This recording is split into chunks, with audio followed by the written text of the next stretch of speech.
Drama serial शहदाई की आने वाली एपिसोड्स बहुत ही इंटरेस्टिंग होने जा रही हैं। इंतकाम की आग बहुत भड़क उठी थी। बाज़-औक़ात इंसान को उस मुकाम पर ले जाती है जहां उसे ना सिर्फ अपनी और बुराई की पहचान ख़त्म हो जाती है, बल्कि सही और गलत की तमीज़ भी वो भूल जाता है। मिराल के साथ भी कुछ ऐसा ही हो रहा था। वो अली ख़ान के घर तो आ गई थी, लेकिन उसका सिर्फ एक ही मकसद था कि अपने माँ बाप के साथ होने वाली ज़्यादती का बदला लेना। लेकिन उसे खुद भी कोई अंदाज़ा नहीं था कि एक दिन उसे अपनी मरहूमा माँ का कोई ऐसा ख़त मिलेगा जो इसके दिल में बरसों से सुलगती नफ़रत को एक खौफनाक नफ़रत में चेंज कर देगा। जैसे ही मिराल अपनी माँ ज़किया के पुराने कमरे में दाखिल होती है और हर तरफ बिखरी यादों ने उसके दिल को बहुत ज़ख्मी कर दिया अंदर तक। दीवारों पर लगी तस्वीरें, अलमारी में रखी हुई किताबें और कमरे की खामोशी, उसे यूं लग रहा था जैसे उसकी माँ आज भी उस कमरे में मौजूद हो। उसको महसूस हो रही थी। मिराल आहिस्ता आहिस्ता आगे बढ़ती चली गई। एक टेबल के करीब जाकर पहुंची तो उसकी नज़र एक उधर पुराने डब्बे पर पड़ी। जो उसने डिब्बा खोला तो उसमें किताबों के दरमियान एक ख़त लिखा हुआ था। उसने हाथों के साथ वो ख़त को खोलना शुरू कर दिया और पढ़ना शुरू किया, लेकिन उसके अल्फाज उसके दिल पर बहुत ज़ख्मी उसको कर रहे थे, उसके दिल पर तीर बनकर लग रहे थे। ख़त में उसकी माँ ने अपने दुख, अपनी बेबसी और उसके अपने ख़ानदान से बिछड़ने की पूरी दास्तान लिखी हुई थी। उसे मालूम हुआ कि उसकी माँ ने आखिरी वक्त तक अपने ख़ानदान का इंतज़ार किया, उससे बहुत मोहब्बत की, उनसे कभी बगावत नहीं की, मगर किसी ने उसकी बात ना सुनी।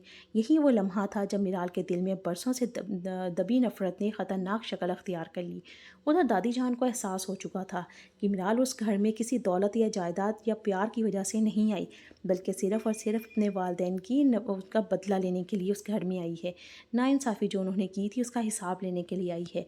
उन्होंने सोचा अगर शायद वो अपनी तमाम जायदाद और घर की ज़िम्मेदारी मिराल के हवाले कर देंगी तो मिराल हो सकता है पुरानी उसकी बात जो उसके दिल में बातें बैठ चुकी हैं वो ख़त्म हो जाएंगी, उसके दिल की नफ़रत कम हो जाएगी।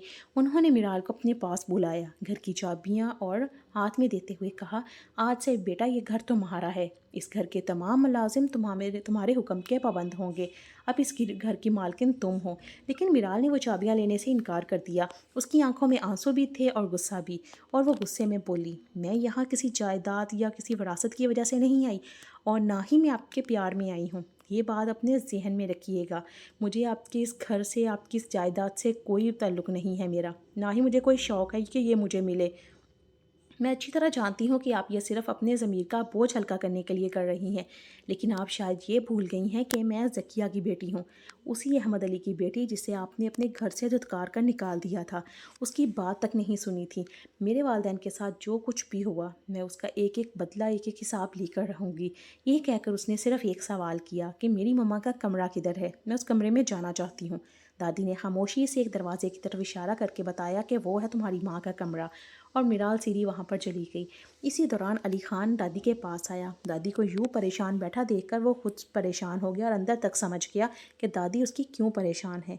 तो उसने अपनी दादी से पूछा कि दादी आप क्यों परेशान हैं? तो दादी ने बताया कि मैं मिराल को ये चाबियाँ वगैरह घर की सारी ज़िम्मेदारी देना चाहती थी, लेकिन उसने मुझे साफ़ इनकार कर दिया, और मैं समझ गई हूँ कि वो यहाँ पर किसी वरासत या जायदाद के लिए या किसी प्यार में नहीं आई। वो सिर्फ़ और सिर्फ अपने माँ बाप का बदला लेने के लिए इस घर में आई है, और हमें बहुत होशियारी के साथ, बहुत प्यार के साथ उसको डील करना होगा। मैं चाहती हूँ कि मिराल अपनी सारी बातें, अपनी तल्ख़ यादों को अपने दिमाग में से निकाल कर रख दे।